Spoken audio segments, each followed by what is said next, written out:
This is They Create Worlds, episode 198, The History of Handheld Games, part 1. If anybody wants to find me, I'll be in the last place you would look. In a place where people used to be, a land that's called reality. You'll find me there. Welcome to They Create Worlds. I'm Jeffrey, and I'm joined, as always, by my co-host, Alex. Hello. And you're not just joined by your co-host Alex today. We are also joined by the interwebs. Yes, we are. Hello, people out there in the audience, live. You can cheer or something. I might add a sound effect or something here. He does that sometimes. Note to editing, Jeffrey, add sound effect here.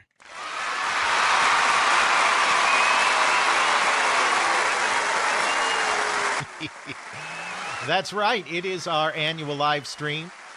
This is still a real episode, of course, as they always are, though there might be some weird breaks and pauses there to acknowledge stuff going on out in the world, which there usually isn't. But we are doing our big three-part live stream recorded look at the handheld game market from its very beginnings all the way up to what's essentially its very end, though things will get much vaguer as we get closer to the present, and we don't have a lot of context for things that have happened yet. But Alex, there was only the one handheld, the Game Boy. We did like this Gunpei Yokoi episode, we did this Game Boy episode, and then we did something about Tiger Electronics. We've never done a Game Boy or a Tiger Electronics episode. What are you talking about? Okay, fine. There are too many episodes. I can't remember anymore. Oh my goodness, no. We have barely touched on handheld games at all, which is why this is a great topic to do a big three-part episode on, because we've somehow managed to almost completely avoid it. We did do a Yokoi episode. Wasn't really focused on the Game Boy, but it came up a little, and of course, everything we thought we knew about the Game Boy back then, it turns out, is wrong. So Game Boy is going to be a huge focus of what we talk about today, though not in this episode. For those of you listening to it after the fact, that will be in episode 199, episode 2 of this whole rigmarole. Then, of course, it wraps up in episode 200. What? How did we get to 200 episodes? I don't recall getting a memo. No one told me that we were going to start recording and doing things and saying stuff, and then I'd get to 200. Right. I know. It's absolutely unbelievable. Yeah, 2 episodes a month, every month, since September 2015. We have not missed a single episode. We almost did once. It's all your fault. But we don't talk about that. That's okay. So, yes, apparently, if you do 2 episodes a month every month since September 2015, then by December of 2023, you have reached 200 episodes. Fun fact. Okay, so 5, 6, 7, 8. Okay, 8 years. Add 8 to 2023. So 2031, 2032, we're going to have 400? Something like that. Thank you, Dale, for that love for citing apologies. Little pro tip for those of you doing historical writing at home. No matter how much you hate footnotes, and believe me, I hate footnotes, don't save them all to the end, especially if you have 2,000 of them. You'll hate yourself later. So much hate. But the book's cool. Yes, the book is cool. I have written a book. It's right behind me. Let's go see. We're going on a field trip, kids. Alex is getting up, going through the great vault, walking back to the chair, and then presenting the book. That's right. I realize this is a podcast, you people listening, but do remember we're also doing a live stream, so this isn't as ridiculous as it sounds. But there she is. They Create Worlds, the story of the people and companies that did what? What did they do? Shaped the video game industry. That's what they did. I know my own subtitles. Story of the people and companies that shaped the video game industry. This thing is pretty big. It is 586 pages officially. It can feed a family of 4 for a winter. And if you get a second one, you can use that to keep your family warm for the winter. So they are great survival tools. Oh no, someone asked the question. I feel like George R.R. Martin now. Wins the second one. That's an excellent question, and it's one worth taking a second to give a non-answer to. Originally, I had a very ambitious plan to get one of these done every 2 years. Now, the first one, I started writing much earlier than that, but I was hopeful that I would get the next ones out. You know, at this point, I could probably finish Winds of Winter before George R.R. Martin could. Maybe I just should. It won't be any good. I'm not a good fiction writer, but, maybe I just should. Why not? I felt that was reasonable as a time frame because I've been researching all of them simultaneously the whole time. So it's not like I was just researching up to 1982. I've been doing interviews, collecting documents, raiding newspaper archives, etc. all along. The plan was this one came out in 2019. The hope was to have the next one out in 2021 and then the next one out in 2023. Well, funny thing happened between November 2019 when this was released and 2021. Turns out there was a global pandemic. Who knew?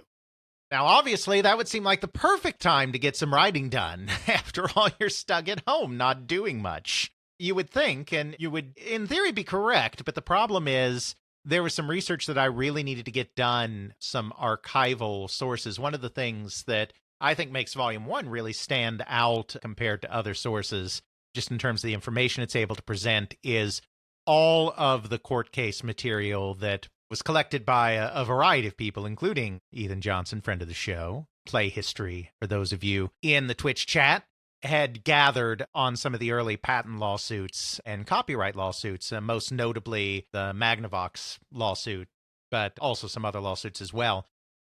Those depositions and trial transcripts gave some insights into areas of video game history that we just did not have a lot of insight into otherwise. With Volume 2, I'm moving into material that people think they know really well. The first book, it's a lot of material that people don't think they know very well. People may know a bit about the VCS or the Intellivision or Space Invaders, but they don't necessarily know about the really early arcade game development, some of those companies. So it was relatively easy to write a book that had new info that most people hadn't seen. It gets harder when you get into this period of the Crash and Nintendo and Sega to come up with unique perspectives, and I think I have. If you've been listening to the podcast, you've already heard me give some of these unique perspectives on companies like Nintendo and Sega.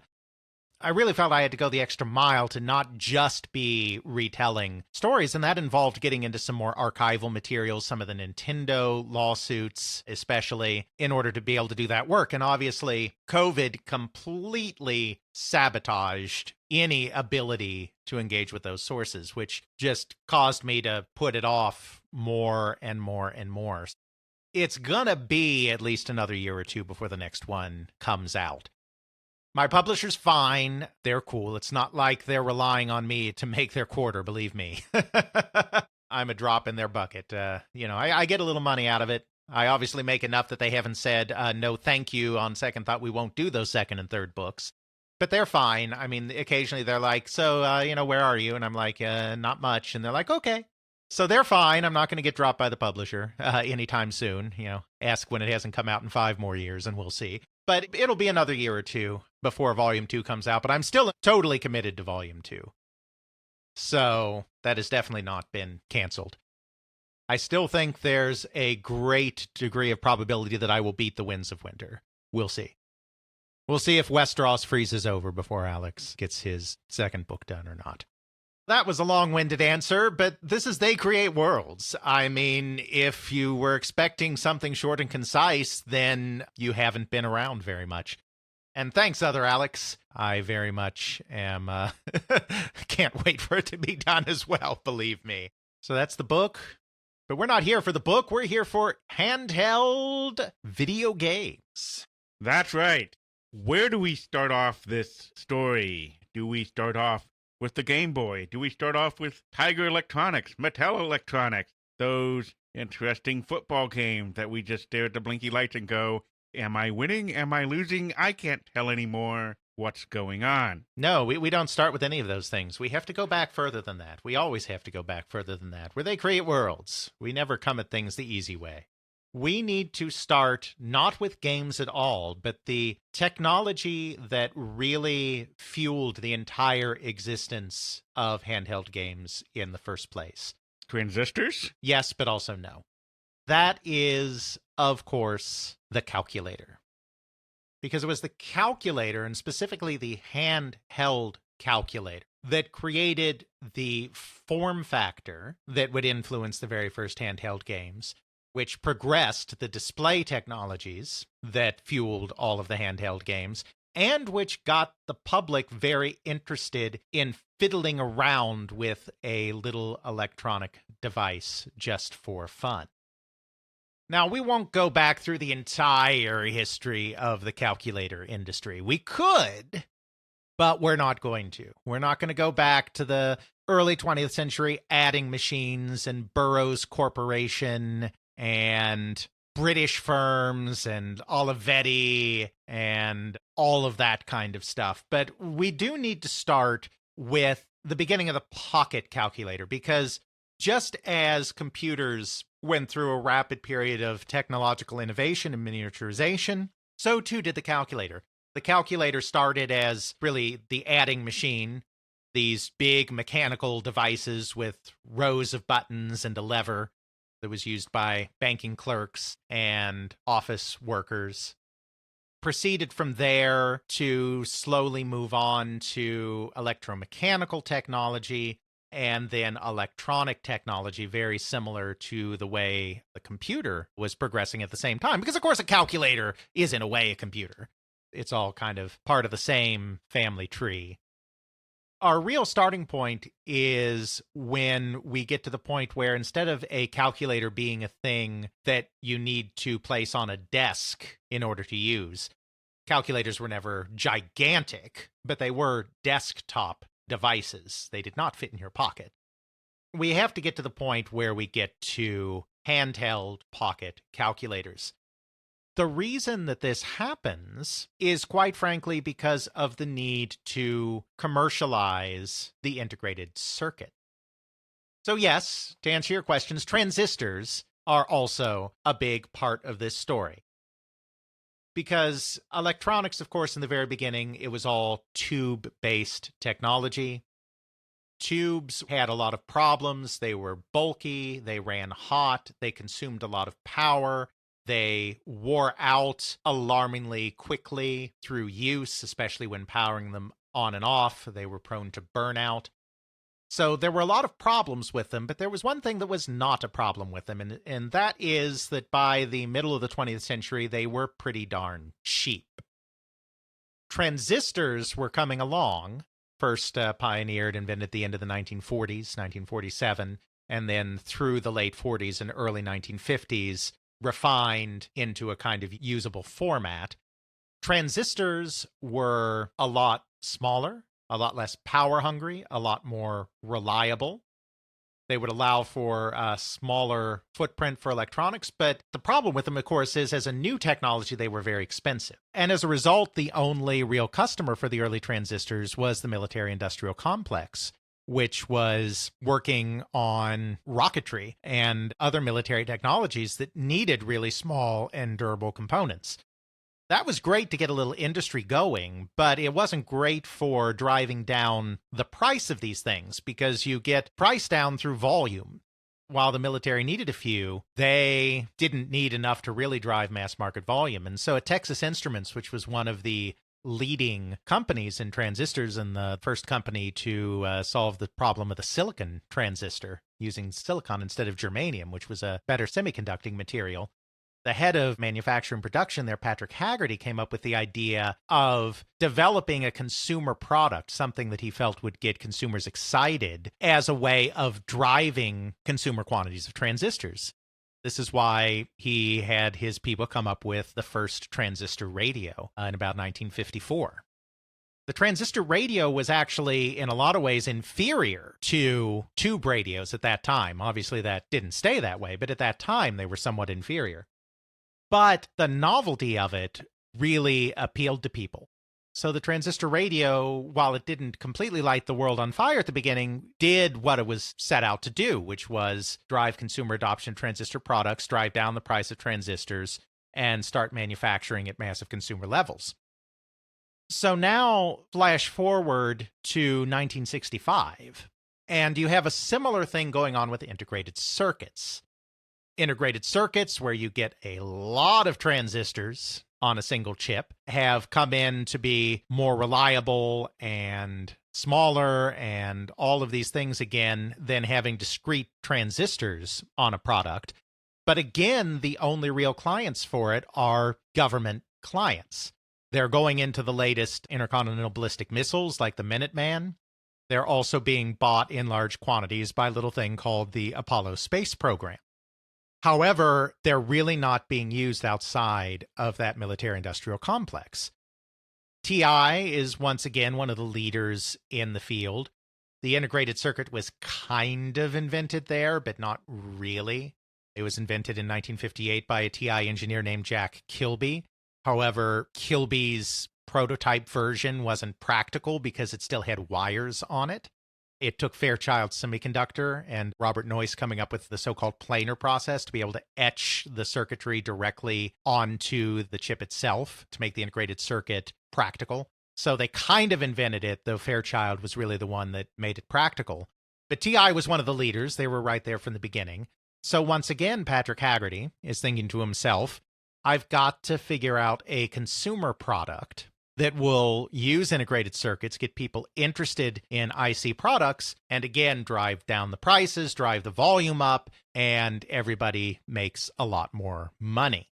On a plane ride with Kilby, the inventor or co-inventor of the integrated circuit, they start brainstorming what kind of consumer product they should make. Obviously, it's going to need to be something miniaturized. The whole point of what's going to make ICs attractive over discrete transistors is the same thing that made discrete transistors more desirable than vacuum tubes, which is that your technology can get smaller. So they know they need to make something really, really compact that's going to really show the difference between what you can do with a transistor and integrated circuit. So they bandy about a few ideas like a dictaphone the size of a lipstick case or something.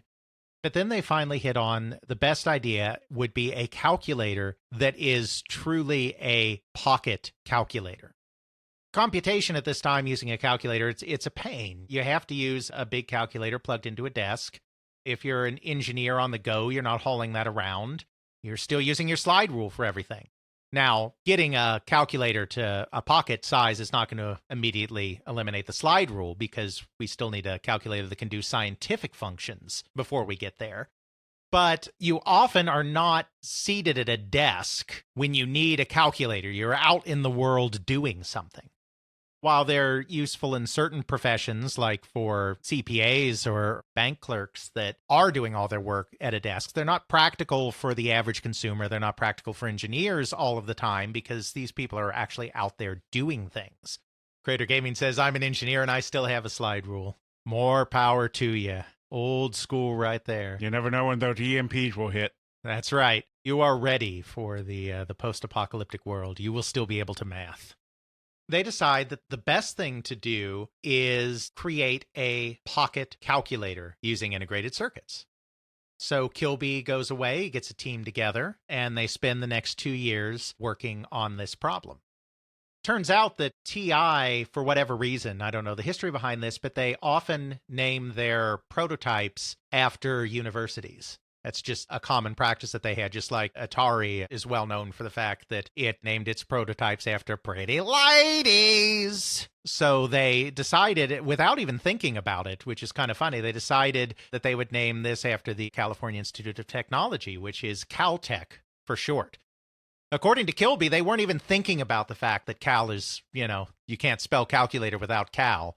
But it ended up being a name that really fit because calculator technology, Caltech, though it was actually named for the university, not for the fact that it was a calculator. They spent 2 years on this, came up with some innovative chip and board designs to make this work. When it came to the display, though, they had a real problem because displays were still in a very primitive state at this point. there was something called a nixie tube, which was a little similar to a vacuum tube or a fluorescent light tube in the sense that when you ran a current through it, it would glow. And you could get a display that way by actually putting the nixie tubes in the shapes of all the letters and numbers that you needed. Nixie tubes, which were used in a lot of calculators at the time, were too bulky and ran too hot to be used in a pocket calculator style device. LEDs were starting to come in. These are a special type of diode that actually TI was instrumental in creating, which would give off light when you ran a current through them. And so you could use LEDs, light-emitting diodes, for a display. But LEDs were still relatively new and they were still expensive. So the Caltech actually used a paper readout. It printed out everything that you typed into it. That really has nothing to do with handheld electronic games. I just think that's kind of weird and cool. The first kind of handheld calculator had a paper display instead of some kind of electronic or digital display. Hope you never run out of ticker tape. That's right. They got this prototype together by 1967, but it took them a few more years to get this prototype into a kind of usable state. They were actually beat to market. Even though they made the first one, they were actually beat to market by some other companies, though those companies were working off of the work that they had done at Texas Instruments to create more pocket-sized calculators. Even though this technology was all invented in the United States, the calculators themselves were primarily coming out of Japan. The reason for this goes back to the whole concept that we've talked about before of the Japanese economic miracle. The Japanese economic miracle, to just put it very briefly, was the recovery of the Japanese economy from complete and utter total devastation and collapse after World War II, before the collapse of the bubble economy, into the second largest economy in the world. There were a lot of factors that went into this. Certainly, the United States gave a lot of developmental aid once it became clear that Japan was going to be an important partner in Asia to contain the spread of communism out of Korea and China. But a big part of it was also a lot of central government planning on how to rebuild an economy, but not central planning in the sense of communism, where the state is controlling the means of production and dictating everything, but just in the sense of creating a regulatory environment that encourages kind of an uneven exchange of ideas, in which you get companies like the United States to come in, make it easy for companies like the United States to buy your stuff and share their technology with you, but make it harder for the inverse to happen, which creates kind of a protected economy in a way where you're benefiting from the knowledge and know-how of economies that at the time were more advanced than yours, without those companies being able to come in and dominate your own sector. But also by focusing on those industries that they figured were very integral to creating a modern economy. Steelmaking, automaking, later on electronics, and really fostering the development of industries in those areas. And a lot of these were manufacturing industries. The other kind of facet of this economic miracle is that the Japanese really honed in on early theories of quality control in manufacturing. Even though these theories were coming out of the United States, American companies weren't really paying attention to these new ideas of quality control in manufacturing, but boy, were the Japanese. So Japanese companies resolved to become, quite simply, the best manufacturers in the world. It's very similar in that sense to what China has done over the last decade or so, though China's way of doing it is just throwing manpower at the problem, quite frankly. The Japanese way of doing it, which of course also involved some manpower as well, but it was really about maximizing efficiency, maximizing quality control, being as precise as possible, so that their manufacturing was just better. And because it was better, it was cheaper, because you had higher yields, less defects, so more of what you were making actually made it to the end consumer. So Japan in the 60s and 70s became a real manufacturing powerhouse. So a lot of American companies that needed to get manufacturing done on fancy, new, less established devices like electronics would often turn to Japan to do so. So the early handheld calculator industry, it was chips developed by companies like Texas Instruments spinoff MOSTEC, Fairchild, Rockwell International, and eventually Intel were powering these devices. But it was the Japanese that were building most of these devices. There were kind of 4 companies in particular that were kind of big on this back in the day. Many of them are still big today. One of these that is not still big today is a company called Busicom. Busicom was actually started as a calculator company. It was started in 1945 as the Nippon Calculating Machine Corporation and made mechanical calculators. They later renamed themselves the Business Computer Corporation, or Busicom for short.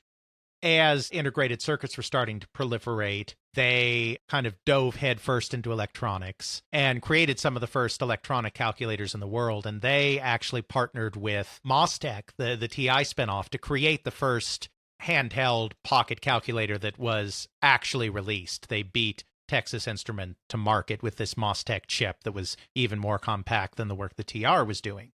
This was the Handy LE, which was released in March 1971.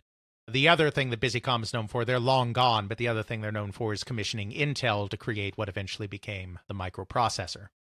But the company that is most important for our purposes in this handheld electronic games episode is the company that at the time, in the late 1960s, was known as the Hayakawa Electrical Company, but would very soon in 1970 be changing its name to Sharp Corporation. Sharp is actually an interesting story. It's a bit of a tangent. We're not going to go in depth on it. Sharp was originally established in 1912 by an inventor by the name of Tokuji Hayakawa. At the time, it was called the Hayakawa Metal Works because it had nothing to do with electronics at all. He was an inventor that was very skilled in metal manufacturing. He invented a snap belt buckle that was his first kind of big product. He also invented a very early adjustable flow faucet. Turn the handle and the stream gets more or less powerful, just like any sink today. Kind of his first really big product that he created in 1915 was the Ever Sharp mechanical pencil, which was one of the very first mechanical pencils. He would have probably been perfectly happy to stay in this world of metal manufacturing and mechanical manufacturing forever if it wasn't for the fact that in 1923 a little thing happened called the Great Kanto Earthquake. The Great Kanto Earthquake basically leveled Tokyo and Yokohama. It was a massive disaster. One of the buildings that was destroyed in this was the Hayakawa Metalworks factory. Hayakawa was left with basically nothing at this point except for his intellectual property and a bunch of debts. He needed to use the first thing to take care of the second thing.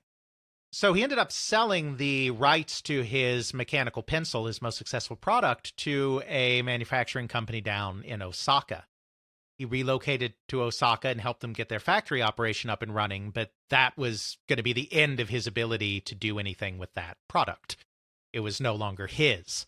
He decided he liked Osaka and he decided to stay there, but he needed a new product. This was just at the time that radio was coming in. So he decided to get involved in the design and manufacturing of crystal radio sets, which were just coming in to Japan. So with that pivot, he ended up in the electronics field. And then from crystal radio, he got into tube radios. From there, you get into other electronics. After the war, they got into television. They created one of the first color televisions, maybe the first color television in Japan in about 1960. So they're just moving from technology to technology. They get into microwave ovens. They have all those things. They have their microwave oven. They have their color TV. Just no MTV yet. That comes later.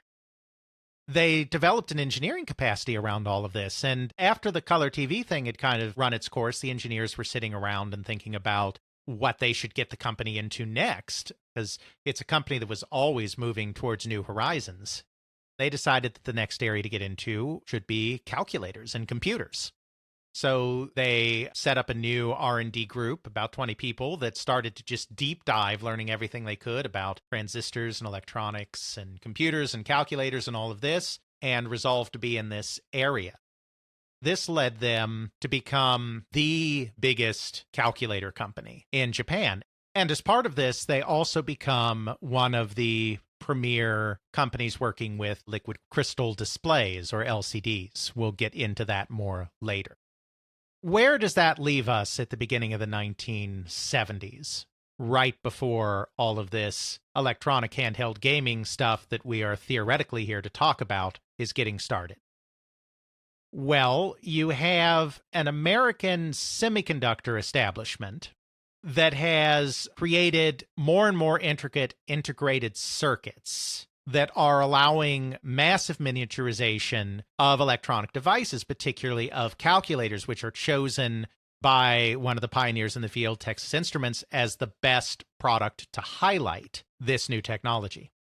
You have a series of companies in Japan, such as Busicom, Casio, Canon, and Sharp, that are embracing electronics as the new wave of devices to pay attention to, and are really great at manufacturing, that are now partnering with chip companies in the US like Texas Instruments, Fairchild, MasTec, and Rockwell to create these calculators and are the principal people selling these calculators.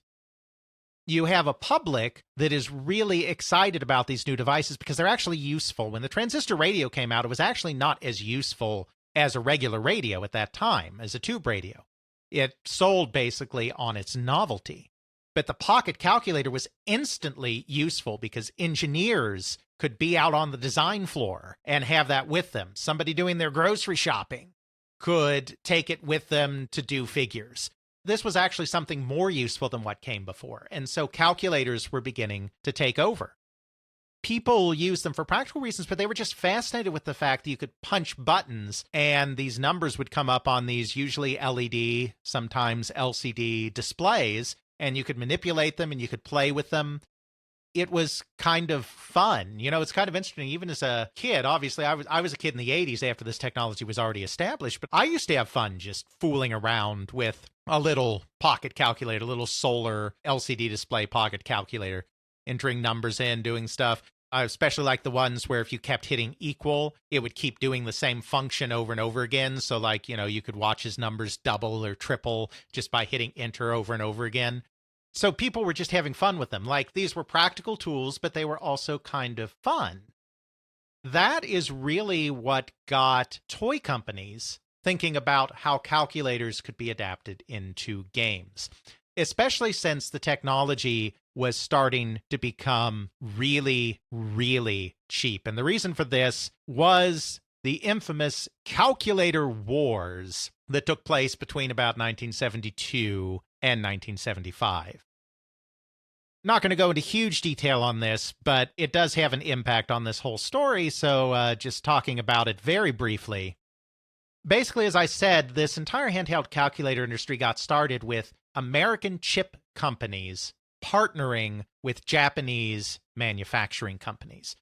So all the chip work was being done by TI, by Rockwell, by Fairchild, by Intel, and then all of the manufacturing and marketing of these products, the actual end user product, was being done by Casio and Sharp and Busicom and all of these guys. This was kind of working out for everybody. Everybody was making money, but the Japanese weren't content to just be the end product creator. They really wanted to use this as an opportunity to really learn how this stuff worked so that they could do their own chip fabrication as well. One of these methods that the Japanese government used to make sure that Japanese companies would become strong is they would not let American companies found businesses all by themselves in Japan. It's the same thing that China does these days. You had to do a joint venture with a Japanese company in order to do business in Japan. Because the Japanese economy was becoming quite robust, the Japanese were becoming great consumers. So it was a good market for the American companies to be in. And since they were such manufacturing experts, it was also a great place to establish a factory or a subsidiary. There was a lot of desire by American tech companies to be in Japan, but they couldn't do it without making a joint venture with a Japanese company. However, in the process of making that joint venture, they usually had to do things like licensing their patents. TI tried for years to get into Japan, and they were blocked for a very long time. They wanted to go into business with Sony. They were finally granted permission to get into Japan and do their joint venture with Sony, but only on the condition that they licensed their integrated circuit patents to all the Japanese companies. These Japanese companies were getting the rights to manufacture, the patent rights to all of this advanced American technology for basically nothing. They were using this as a way to first manufacture these things, then dissect them, study them, and get to know how to make them themselves. So instead of just manufacturing them for the American companies, they're manufacturing for themselves. This really freaked out Texas Instruments and the other chip companies because they saw that they were getting cut out. The end products were already being all done in Japan. They didn't have their own domestic, calculator manufacturers they were working with. I'm sure there were one or two in the U.S., but, it was mostly coming out of Japan. They made their money on the chips, but now if Japan's making its own chips, they'll be able to cut us out entirely, make their own chips, make their own calculators, and then we're screwed. So Texas Instruments decided to violate one of the fundamental laws of being a component manufacturer, which is you don't compete with your own customers. They decided that in order to remain viable in the calculator business, to remain viable in computer chips, integrated circuits, they would need to build their own calculators.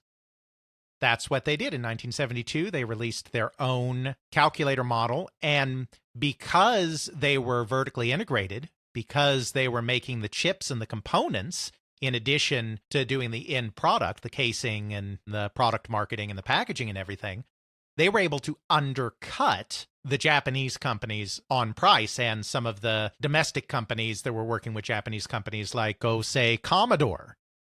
Jack Tramiel is going to get his revenge, as we discussed in our live stream last year.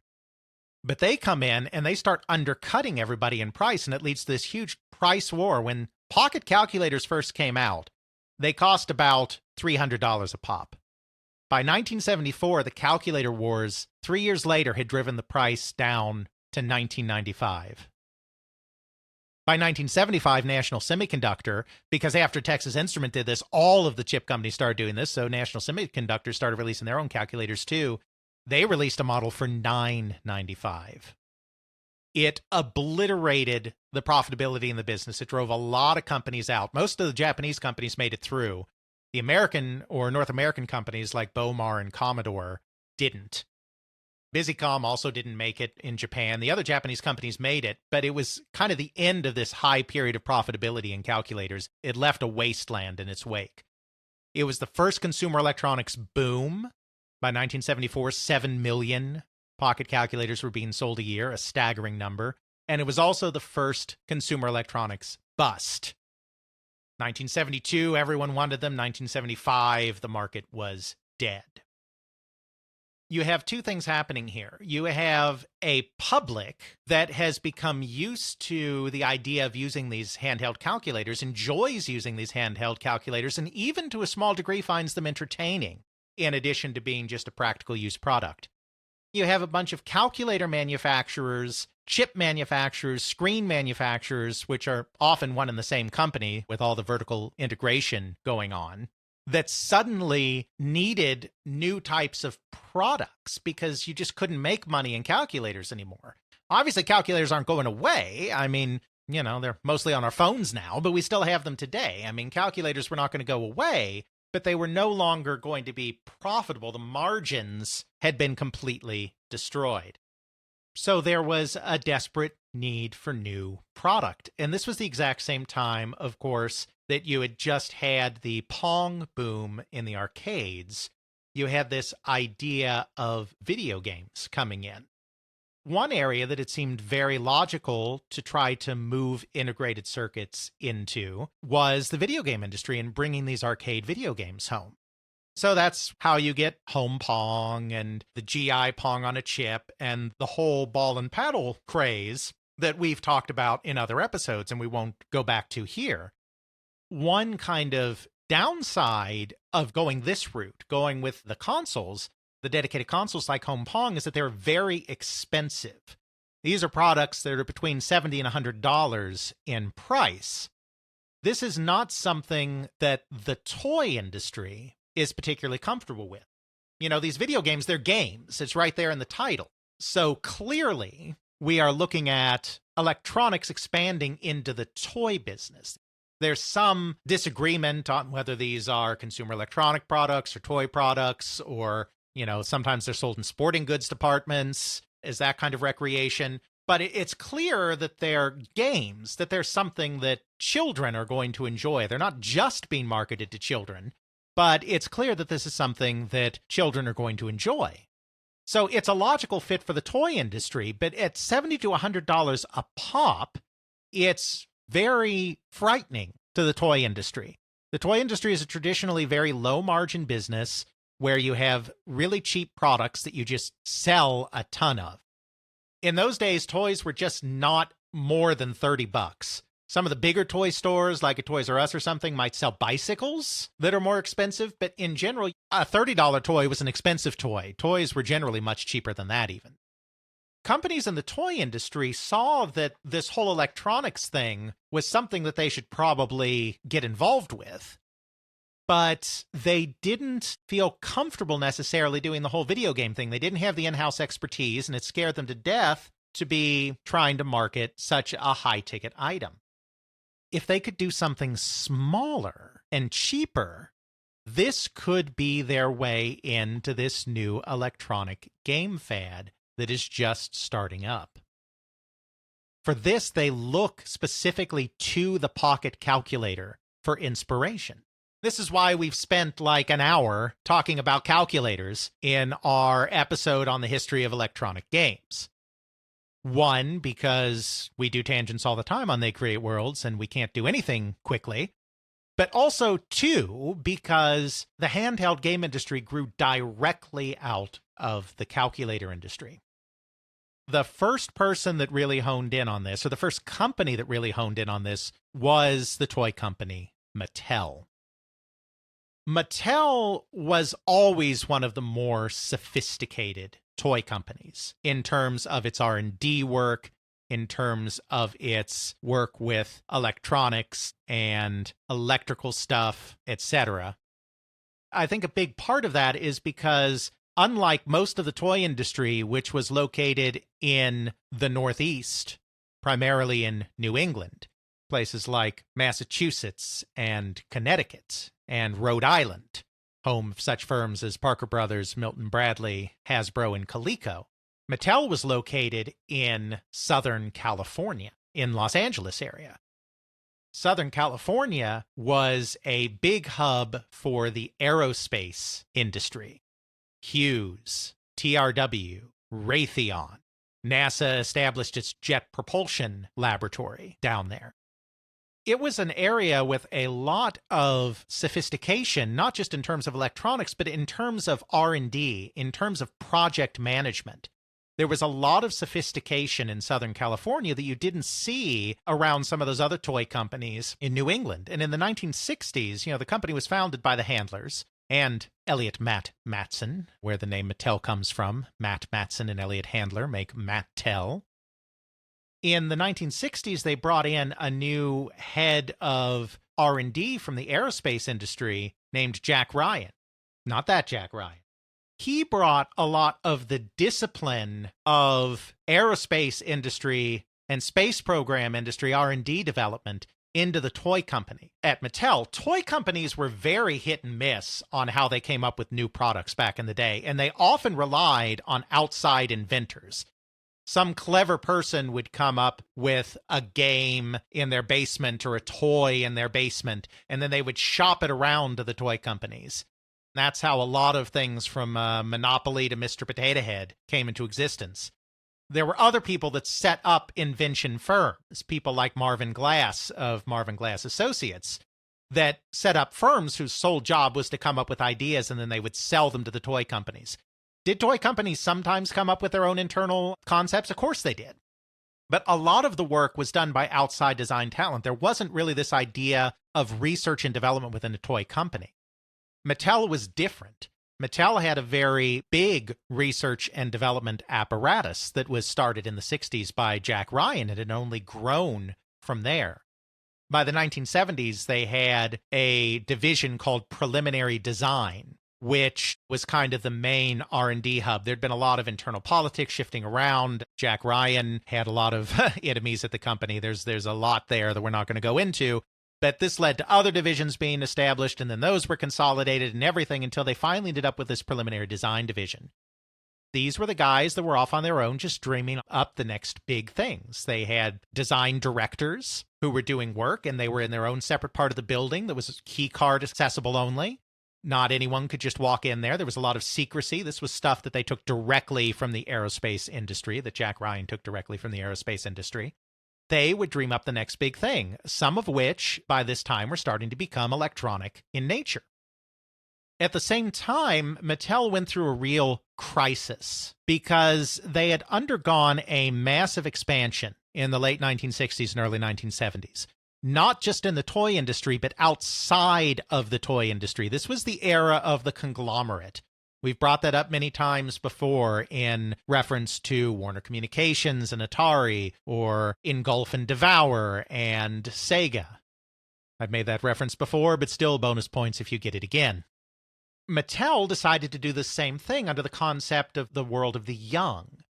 We're going to become involved in all areas that involve children. So we're not just going to do toys. We're going to do playground equipment. We're going to do aquarium and other pet stuff. We're going to do children's movies. We're going to do children's books. They also went public, and they also promised their shareholders that this conglomerizing initiative was going to give them insane levels of growth. Problem was, as many conglomerates found, they weren't really able to integrate all of these operations, and some of these individual operations that they had bought into were having huge challenges. They even bought the Ringling Brothers Circus. Not because they really needed a circus, per se, though they got one, but because Ringling Brothers had been building an amusement park called Circus World in Florida, and they wanted to get into the amusement park business.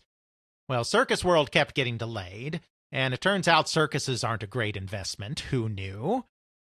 Their film production never really got off the ground too much. They were the co-producers of Sounder, which was a kind of well-regarded children's film, but on the whole, it didn't take off. Playground equipment, pet supplies, none of this was really doing much. And at the same time, the core toy business was hitting a bunch of problems as well. It turned out instead of a lot of growth, the company was starting to flatline. But that wouldn't do after they had promised tons and tons of growth to everybody. We can't have flatlining.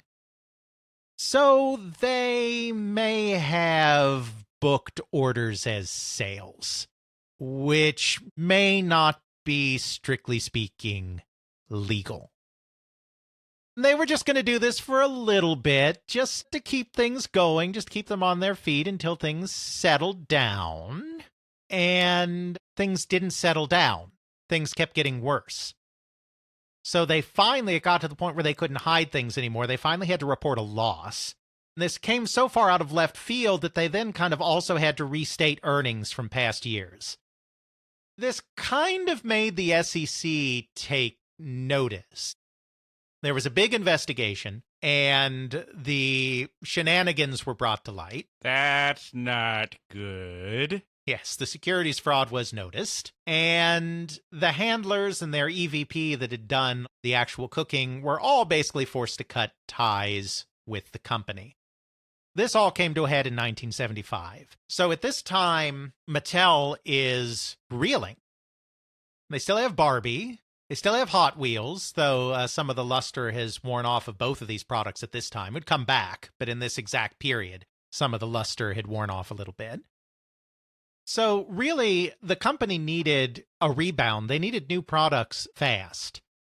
In order to get themselves there, just as they pulled very early from the aerospace industry to come up with a more sophisticated R&D apparatus than any other toy company at the time, they decided to tap what are called brand managers in the consumer products world in order to jumpstart moves into new product categories and toys to kind of get them back on their feet. Brand management is a concept that was basically invented by the Cincinnati corporation Procter and Gamble, which are the true masters of brands. Because if you say Procter and Gamble or P&G to somebody, most people won't know what the heck you're talking about. But then if you start naming their brands, Crest, Downy, Clorox, Ivory Soap, Pringles, they don't own that anymore. But they did, yes. The potato chip established by a chemical research company. That sounds like a safe product. I know, I felt safe every time I ate it. Tide detergent. When you start listing off their brands, then it's like, okay, now I know who these people are. That's what Procter & Gamble did. They came up with the idea of, instead of having their name plastered on everything, they would create new products, chemical research and whatnot, and then they would develop a brand around the product. And instead of marketing the company, Procter & Gamble, they would market the brand.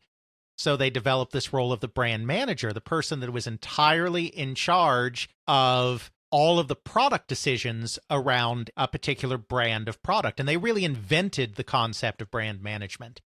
Then, as Procter & Gamble became ridiculously successful, other companies emulated them, and this idea of brand management spread far and wide.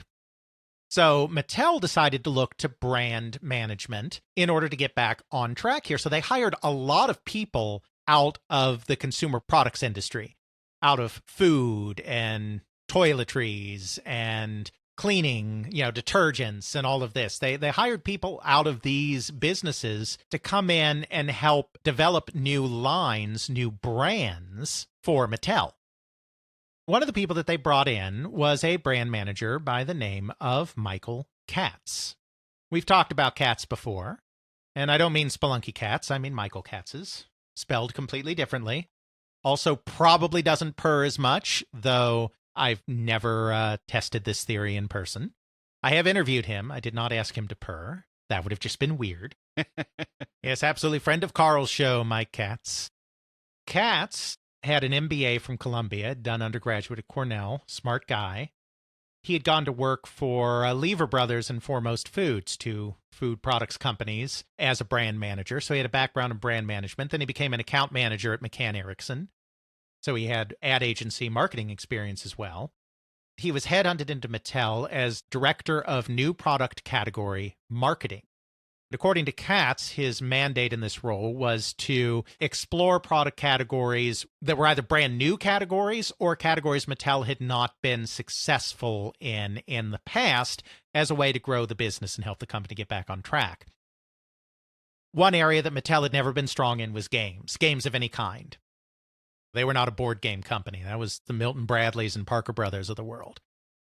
So games was an area that Katz very quickly honed in on. But of course, you can't just do what the other guys are doing. If you're trying to break into new product, you have to be different. According to Katz, he looked at the pocket calculator, how people were fascinated by them, how people liked not just using them, but playing around with them, and thought that this would be a way to get in, is maybe create a game using calculator technology. So according to Katz, at a brainstorming session with a preliminary design, he asked Richard Chang, one of the directors in preliminary design, to go away and look at doing a calculator-sized electronic game using LEDs, light-emitting diodes, which had become kind of the standard display for calculators. At this time, you couldn't really make a complex image with an LED, but you could make lines or other basic shapes and kind of move them around your LED display by choosing which ones you're lighting up at any given time. Almost like a stick figure movement thing or a flip book. Exactly. Richard Chang and George Close, two engineers in preliminary design, as well as Dave James, an artist in preliminary design, go away and start working on this. This is according to Katz. We don't have anyone else necessarily corroborating his part of that story. Richard Chang is long dead, unfortunately. Katz says he's the one that set Chang to the task, which may be true. I'm just saying we can't be 100% certain of it. Certainly everyone else acknowledges that Chang is the one that went away and put this together. We do know that by early 1976, they were exploring both handheld and video games. The genesis of what became Intellivision was going on at this very same time. They decided it would make a lot more sense at first to just explore these simpler calculator-sized games. So they go away and they put a concept together and decide that obstacle avoidance is probably the best thing that you can do with these LEDs. Because you can have an LED that you're controlling, you can have an LEDs that are automatically moving around the screen, and you can just use very simple controls to move your LED across rows and columns to avoid the other things. They come up with a few different concepts based on that. They come up with an auto racing concept, the idea that the other LEDs are cars on the road and you're driving and you're avoiding them. That's a vertically oriented one. They come up with a horizontally oriented one, which is the idea that you're a football player, it's a football game, and you're avoiding the defense as you're trying to score a touchdown. And then they also come up with a concept of, instead of avoiding the LEDs, having the LEDs collide. And so they come up with like a missile attack style game where instead of trying to avoid the computer-controlled LEDs, you're trying to make your LED connect with the computer-controlled LEDs. They do some focus testing because they're big into research. Mattel was very much a pioneer in consumer research as well in the toy industry. They were really, in a lot of ways, the first truly sophisticated toy company, which was a big part of the reason for their success over the years. They decided that football would probably be the best concept, but since it was more complicated, they decided to do their first proof of concept around the auto racing game, which was a little more simple. Now, of course, they don't have the expertise in-house to do the design of these things. So just like the calculator companies did back in the day, they went to a chip company to partner with to make this thing happen. In this case, Rockwell International. Rockwell assigned a guy named Mark Lesser as the programmer, who went on to a very long career in the video game industry with Mattel and Electronic Arts and others, to take one of their calculator chips and figure out how to program a little game on it. These were 4-bit chips, as calculators don't need a lot. It was kind of challenging, pretty small memory size as well. They're not going to use separate ROM memory for any of this. That's way too expensive, so they're just using the limited amount of onboard memory on this 4-bit calculator chip. But he figures out a way to compress it and make this kind of simple auto race game. From the toy design perspective, the people at Mattel are well covered. James does the design of the casing and the art and all of that that's surrounding it.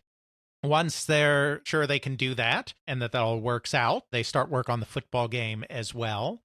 At this point, they connect with APH, a consulting company founded by Glenn Hightower and John Denker, to help them get further involved in making these handheld games. They also eventually start bringing in their own in-house staff as well. All of this kind of lays the groundwork for Mattel Electronics. This isn't a Mattel Electronics episode. This is a broad overview of handheld gaming, so we're not going to get into all of that nuance. We have done other episodes on Mattel where you can get all of that information. Those will be linked in the show notes. But the important thing is you had a perfect storm here. You had the obsession of the general public with the calculator. You had calculator technology coming down in price because of this obsession.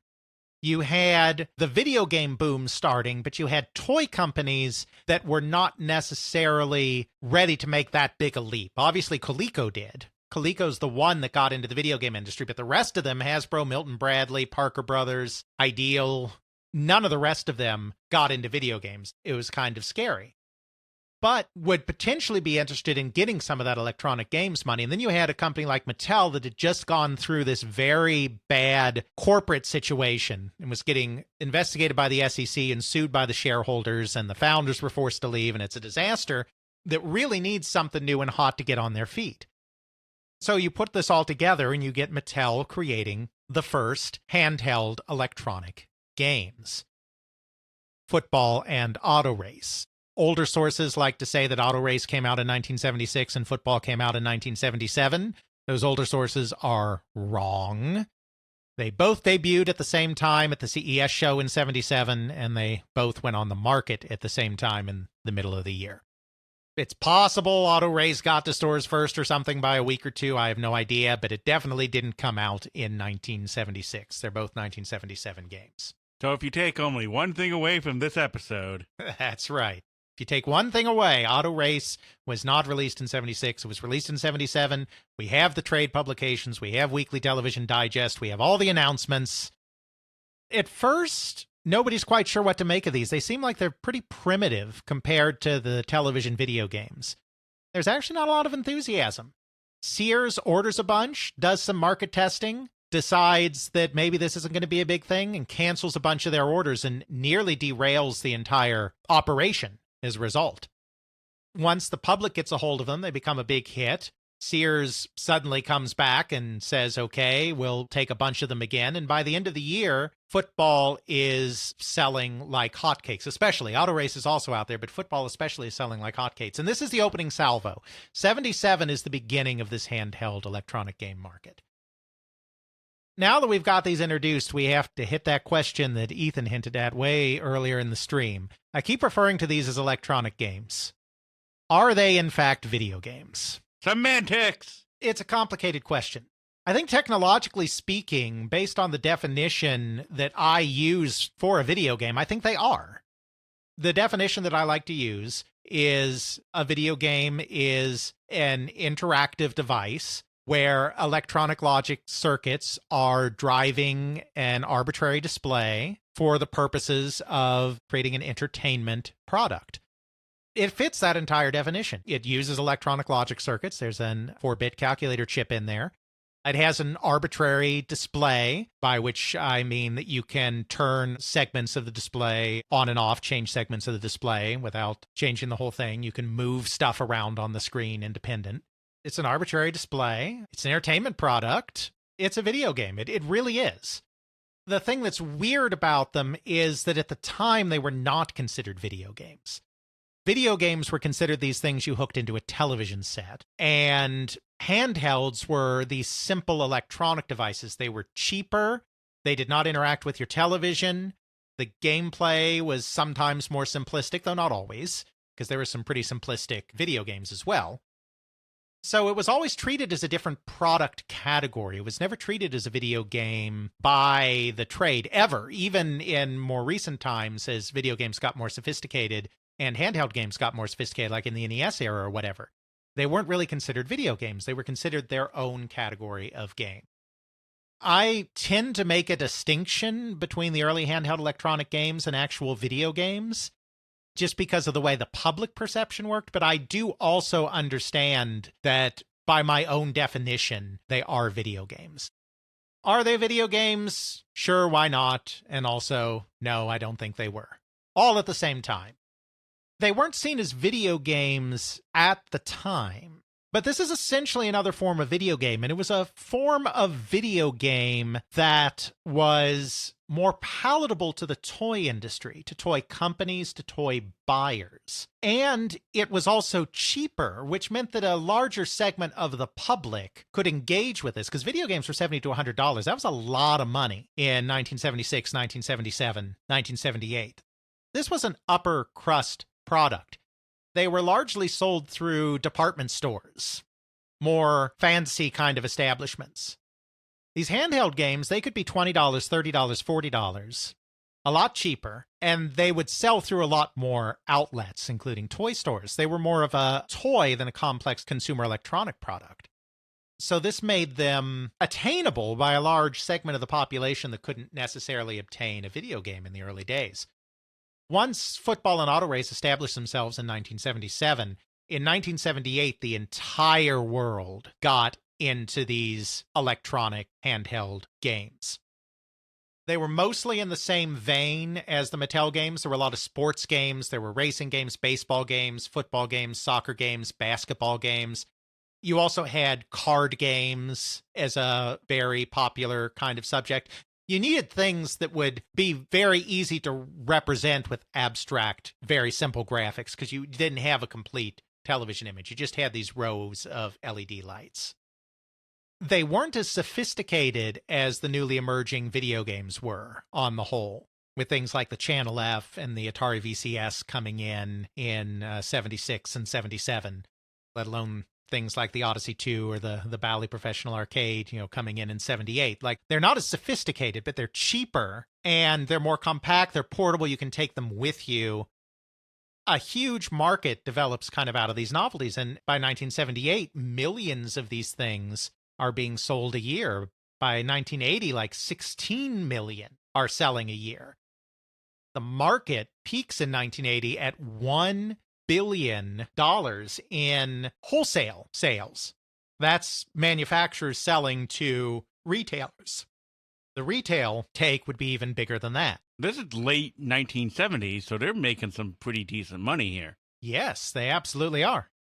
So these things really took off because of their affordability and portability. They became ubiquitous, and this seemed like it was perhaps becoming the future of the industry. For a brief period of time, it looked like programmable games were going to be squeezed out as a category, and video games were going to be squeezed out as a category, because it looked like Mattel Electronics style handheld games and the other types of handheld games that came after it, because they continued to evolve, were going to become the low end of the market, that cheap computers were going to become the high end of the market, and that video game consoles were going to be completely squeezed out. Because things really went crazy in 1978 as the other toy companies got in. You had companies making these handheld things, but then you also had slightly larger tabletop puzzle games coming along.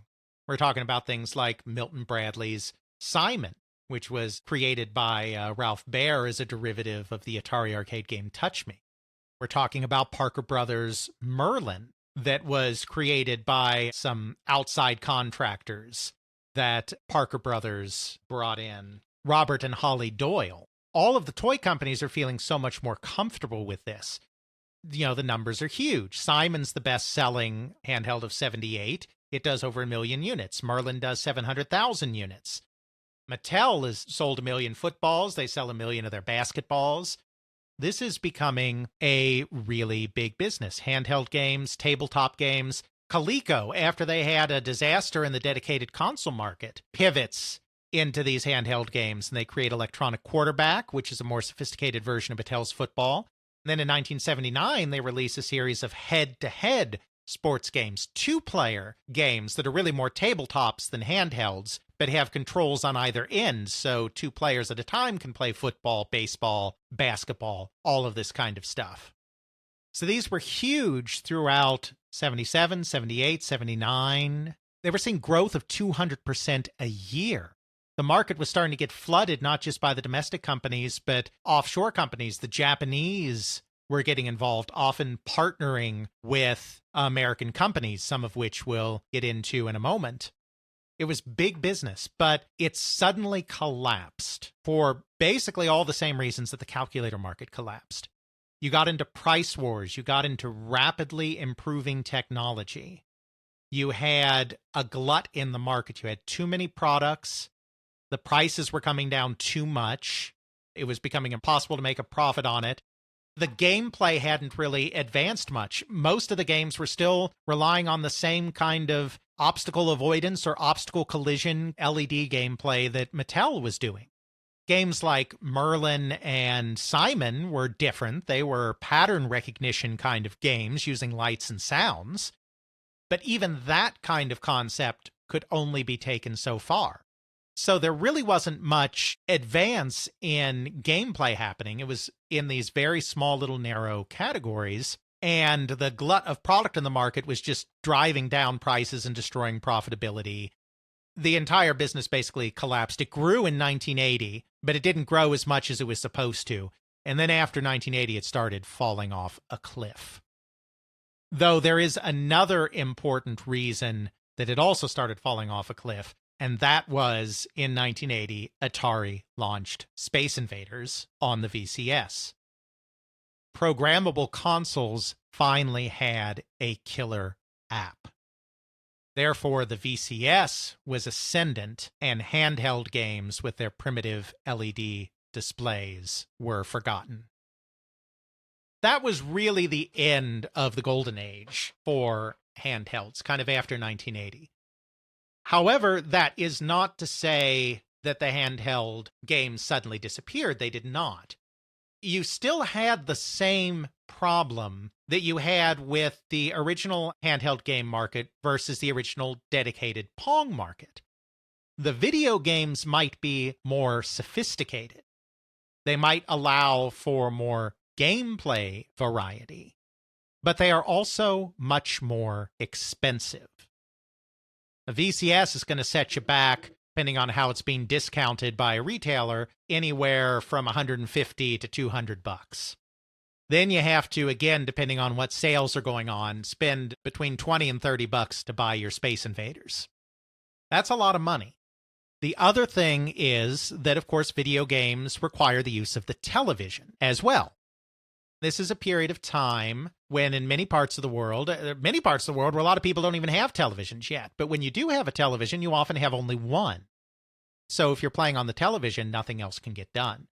Even though there's coming to be a recognition that perhaps programmable systems are the best way to try to experience the latest coin-operated hits in the home, systems like the VCS, like the forthcoming Intellivision, like the Bally Professional Arcade, it's not always feasible to bring the games home in that way. And I think while it's true in the United States, it's especially true in other parts of the world. It's true in Europe, where the cost of living standards are lower.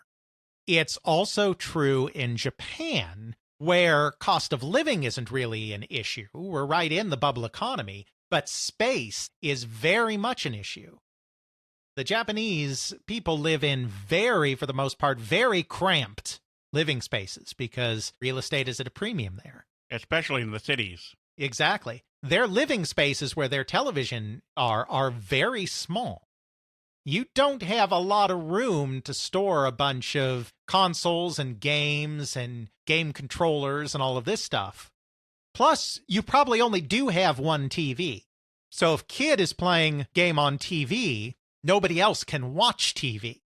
There are still markets where it makes sense to have some kind of electronic game that isn't a video game as a way of bringing arcade games home, because there's huge demand for arcade games to come home. You know, the coin-operated industry has just taken off ridiculously.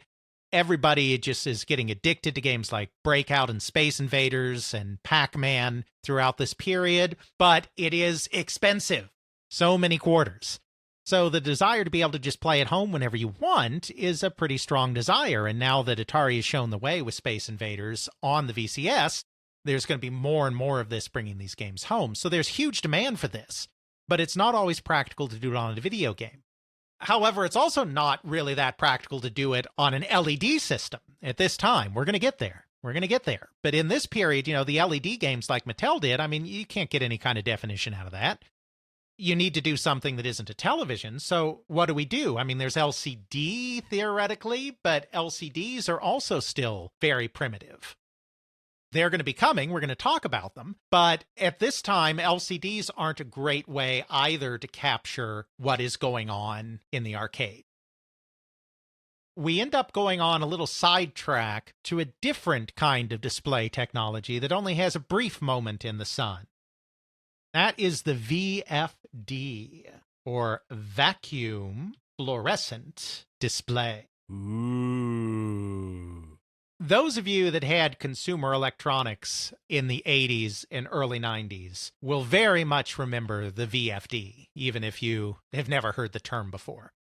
Because if you had a stereo or CD player or one of the higher-end, fancier VCRs, you probably had a pretty glowing VFD display. I'm not a technical person, so you'll have to, excuse my faux pas there, but a VFD is basically like a cathode ray tube, except that unlike a cathode ray tube, it can generate light at a much lower voltage. You wouldn't use a cathode ray tube for like a stereo display. Use it in your television, but that'd be ridiculous using it for a stereo display. Just like a cathode ray tube, it's a vacuum tube with an anode and a cathode and a grid. Just like with any other vacuum tube, you heat it to a certain point to cause movement of electrons through the grid, which then ping against a surface to create a glow. Except in this case, you tend to do them in specific shapes. Unlike a cathode ray tube where you're scanning an entire screen, you're arranging your material into specific shapes to be able to make specific patterns. The cool thing about this is they make really bright, glowy images for lower power consumption than the cathode ray tube, though still a kind of high power consumption. The downside of it is they are very power hungry, as all vacuum devices tend to be. They need that steady flow of electrons. But they make really striking, glowy, colorful graphics. By default, it's kind of a bluish-green cathode luminescence, though you can use various techniques to get other colors as well. The neat things about these is, unlike LEDs, you can get some pretty nicely defined shapes out of these things. The downside is that you're going to have a very small screen. You can't really make a display, a VFD display that's very large. That's why they were primarily used in things like stereos and CD players or VCRs, where you're just doing a small clock display or sound level displays, that kind of thing, because your screens are going to be pretty small. They're ideal, though, to turn into kind of a handheld entertainment. So that's where the industry kind of pivots largely in the 79 through 82 time period, is you get a lot of these VFD games that are largely emulating some of the bigger hits in the arcade, the Space Invaders, Galaxians, Donkey Kongs of the world, Frogger. A lot of this early work was being done in Japan by Japanese toy companies that were very comfortable with this kind of technology, like Tomy and Epoch. In the United States, probably the leader in this field, in the first part of it, was a company called Intex Industries. Intex is a company I'm not sure we've talked about before because we haven't been talking about the handheld game stuff very much, though that wasn't the only thing they were in. Intex was formed in 1970 by three individuals by the name of Tony Clues, Nicholas Carlozzi, and Nick Underhill. The company name comes from the initials of two of those three founders. The company was first being brainstormed in 1969 before Nick Underhill joined. So they decided to name it by combining their first initials with the letter X. So N for Nicholas, T for Tony, and then X to be Intex, NTX. But then they actually spelled that out, Intex, ENTEX, as the final name of the company. Tony Clues was kind of the real mover and shaker here. He had a background in the toy industry. He had worked for, I think it was a Canadian company. He is British. In fact, served in the RAF, which is where the Intex logo comes from. He had worked for a Canadian toy company called Eldon that had been very involved with slot cars, which were a big fad kind of in the 60s. Those are the little electric race cars where you have a track and there's a groove in the track with wiring in it, and you have a car that has a little metal contact, and then you put that in there, and the contact makes the electric connection with the little motor in the car, and then you can drive the car around the track. Those still existed very much when Jeffrey and I were kids. They probably still exist now. It's how we formed our friendship. Yes, indeed. Yes, it is. I had a tiny slot car set that we raced around with in the early days. Still have it in my basement. It's not set up or anything, but I still have it. Well, my parents' basement. While they're still around, they were a huge deal in like the 60s. They became very big, which is why, as Ethan here says in chat about how they're intertwined, a lot of toy and coin-op stories, they became such a big fad that they even penetrated arcades. There were coin-operated slot racers as well. It was a huge fad. And so Clues was very comfortable with electronics. And Eldon had also gotten a lot of its slot car stuff from Japanese companies. So he was pretty comfortable with electronics, and he was pretty comfortable with Japanese imports. He was kind of well situated to take advantage of this new market coming up. Now, when the company started, they did a couple of simple electric toys, but the main thing that they were actually really well known for was model kits, plastic model kits. That was their big claim to fame in the kind of 1970 to 1975 period.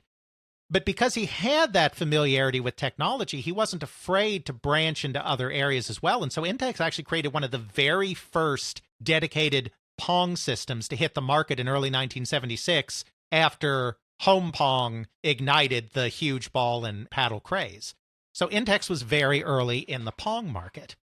Once Mattel's handhelds took off, they were very early in the handheld market as well, creating similar LED-type games. I shouldn't say creating, because they weren't creating their stuff in-house. A lot of their early stuff was coming from Japan. Then later on, they made a deal with a former Mattel employee by the name of Rick Dyer, and his company Advanced Microcomputer Systems to do their stuff. So they were contracting mostly with outsiders, so they had a couple people on the inside as well, and then just packaging that stuff and marketing it. They became one of the real leaders in VFD in the United States. It kind of got its start in Japan because of that problem that I said before about consoles. It's like consoles weren't really practical there. There was a brief dedicated console boom in Japan, ball and paddle boom, from like 77 to 79. Consoles weren't as practical there because of the space constraints and the television constraints, so the toy companies were very quick to fill that void with these VFD-style games. Tomy made a very notable Pac-Man style unit. Epoch made Space Invaders and Pac-Man and other types of games, as well as they made some sports games as well. Intex brought some of these first games into the United States and released them there. These were also very popular in Britain, where cost of living was a major concern, and so these handheld games were very popular there. Companies like Grandstand imported Japanese products, OEM'd, put their own casing and own labels on them and released them. So these Space Invaders games, these Pac-Man games, Galaxian games, these really, really proliferated in kind of the 79 to 82 period. They had less of an impact in the United States, and they had more of an impact in Japan and Europe. Intex had real success with their Pac-Man and Galaxian games, but then ended up getting themselves into a bit of trouble because another company in the United States that decided to get involved in all of this was Coleco. Coleco had crashed and burned hard in video games. We talked about that in our Coleco episode and our dedicated Pong episodes. Retreated into handheld games and wasn't quite ready to get back into video games again during the period of time when Space Invaders and Pac-Man took off and really reignited the whole business. But they wanted to get in on that hot field of licensing the hottest arcade titles that Atari had pioneered.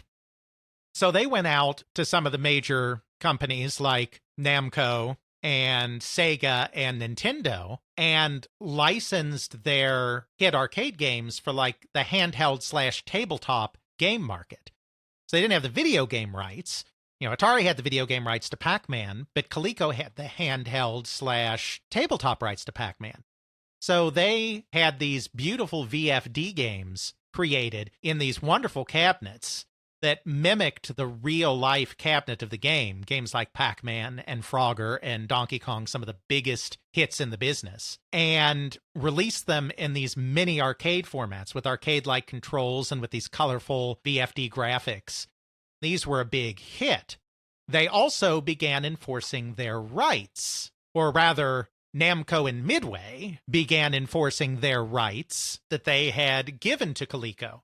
So Intex actually found themselves sued over their Galaxian and Pac-Man products, which were derivatives that were not actually licensed from Namco. So there was a big lawsuit. They ended up going to Coleco to settle, and the settlement that they came up with was basically Coleco told them, okay, through the end of 1981, you can keep selling these games. New Year's Day, 1982, they're all off the shelves, and you hand over all your profits that you made on these games. So that's what they did. They handed over all their profits. Mike Rounds, who was the head of engineering, he gave a talk on all of this at the Classic Gaming Expo in 2004. He says that he went to CES that year, the January CES in 82, to see Coleco's new products. Someone asked him, what are you hanging around there for? And he said, I wanted to see what my Christmas bonus bought, because since there were no profits, nobody got any bonuses.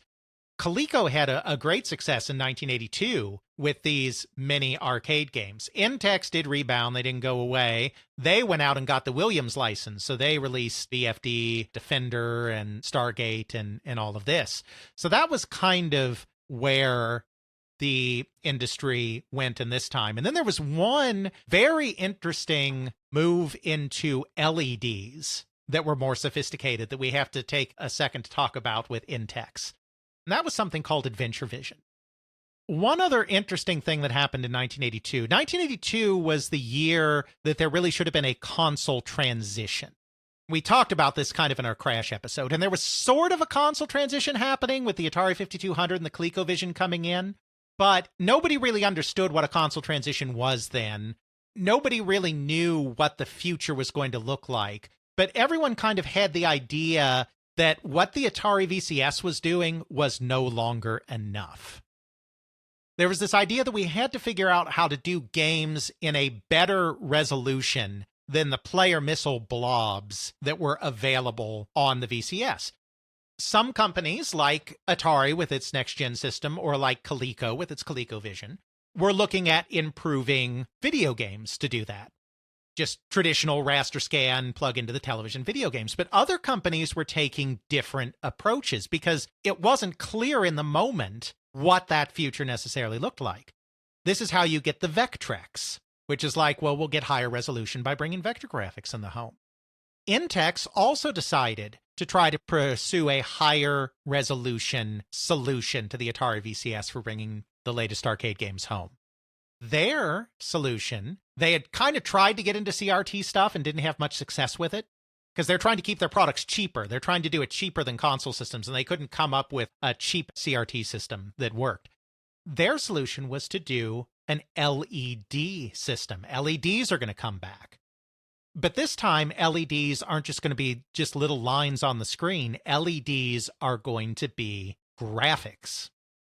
The way they do this, an employee, I think he was an employee, either that or he was a contractor, by the name of Bob McCaslin, came up with a system where you would have a bank of 40 LEDs, and then you would have a rotating mirror in the system. This mirror would project these LED lights to various parts of the playfield. So with a small number of LEDs, with these 40 LEDs, you could create elaborate pictures by constantly rotating the mirror to reflect them in different parts of the display. And if some of you from the 90s are thinking, that sounds like Virtual Boy, well, yes, it kind of was, with the exception that it was only one mirror, so it wasn't trying to create a 3D effect. But it was the exact same kind of idea, using red LEDs and a mirror to position them in such a way that they can create graphics. This was actually a very interesting kind of solution to this problem, and so they got a team together and created this system called Adventure Vision. It was a very complex thing to put together. The mechanical portion of it, the rotating mirror portion of it, was so complex that they actually hired a guy, Rob Baker, who had done the turret design for the A6 gunship. They had to bring in a guy that was an expert at military-grade turrets, gun turrets, to be able to come up with a practical rotating mirror solution for this. They put this thing together, and they had their Williams games that they had licensed. They'd also done some licensing deals with Konami. So they created this LED Adventure Vision system. They had 4 games at launch. I say at launch, but they're the only 4 games that were ever made for it. Those being Defender, which was their flagship. Then also Super Cobra and Turtles, both licensed from Konami. And Space Force by a more obscure coin-op company called Ventureline, which is a somewhat similar game to Asteroids. We'll definitely put some Adventure Vision gameplay in the show notes because it's fascinating. I mean, it's red, like the Virtual Boy. It has the problem of being very red. And it's also very flickery because they're having to do constant refreshes, redraws with the mirror reposition. But they are fairly well-defined graphics. I mean, they're not high definition by any stretch, but I mean, vector graphics are certainly sharper, but you get kind of a similar effect to vector graphics without the 3D elements.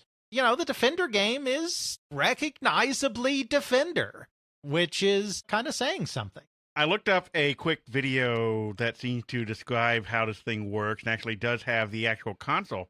So today we have those retro consoles you can buy. It is almost the same form factor, a little bit bigger than that. You look at the graphics in there, yep, it is definitely very red. And Look at that. At the top, it has these convenient slots where you can put 4 games. Huh. I wonder why. Yes, definitely wonder why there. You look at the game itself. I'm looking at an actual thing of Defender being played, and it is simple. It's all dots, so they just put all the dots together at a certain way to make it look like Defender. You have little mountains there. You have your flying thing. You have your bullets flying. You have your overall map and score at the top. It's an interesting recreation. Would I want to play this all the time? I don't know. There is some flickering going on as I look at the camera. I'm not sure how much of that is refresh rate or whatever, but it is interesting. You got a little joystick. You got 4 buttons on the left, 4 buttons on the right where you plug things in with the game in the middle. It's an interesting piece of technology. I think it's a good proof of concept, but I want to see what the refinement would be. The refinement was the Virtual Boy. And that is terrifying to think about, that the refinement's the Virtual Boy. Essentially, I mean, it was different people that did the Virtual Boy, but it functions on the same basic premise that you are using mirrors to reflect LEDs to create a bigger image. This was an interesting attempt. Unfortunately, at the time, Intex was having financial problems, so they did an initial run of about 10,000 and then basically shut the whole thing down because Intex was in the process of falling apart. It didn't get a lot of traction and is very rare today, and it's even rarer to find one that still works because that whole mirror apparatus is very finicky.